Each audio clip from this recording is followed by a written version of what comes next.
Mapagpalang araw po mga kakalingap, pag-usapan naman natin ngayon ang tungkol sa buhay ni Carla habang wala si Kuya Rab at Jomar. May dinadanas palang problema itong si Carla habang nasa Hong Kong sila Kuya Rab at Jomar. Nililihim lamang nito dahil ayaw niya na mag-alala ito habang nagbabaksyon sa Hong Kong sila Kuya Rab at Jomar, kaya kung bago ka pa lamang sa aking channel baka pwede paki-subscribe ng aking YouTube channel.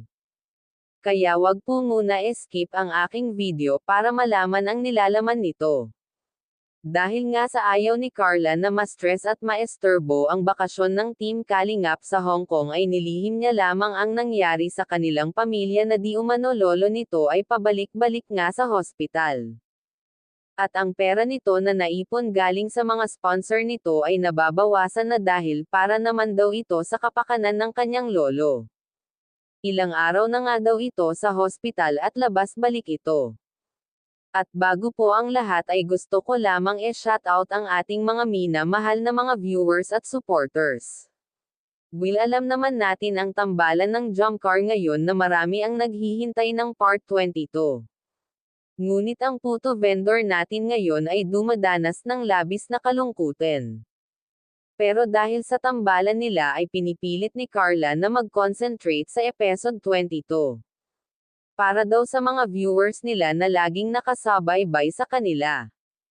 Kaya nga proud sa inyo ang buong Team Kalingap dahil kahit na mahiyain ka ay go-go ka pa rin sa lahat ng bagay. Talagang ginampanan mo ang pagiging K-Angels at ang inyong love team na nakaalalay palagi si Jomar para dito. Salamat Papa Joms sa pag-alalay kay Carla palagi, para ito sa kinabukasan ng pamilya ni Carla, kaya go-go lang Carla, magsikap ka para sa ikabubuti ng iyong pamilya para maiahon mo sila sa kahirapan, ikaw lang ang pag-asa nila sa ngayon. Si Kuya Rab naman ay laging nakasuporta sa pag-aaral nyo para makapagtapos ng kolehiyo ang mga beneficiary ng Kalingap. At dahil dito ay mas lalong nagpupursigi si Carla na pakapagtapos ng pag-aaral para sa kanyang mahal na pamilya. At wag nga po pala natin kalilimutan suportahan ang ama ng ating Kalingap na si Val Santos Matubang, at hanggang dito na lamang ang ating mixing reaction. Again, maraming salamat sa panonood.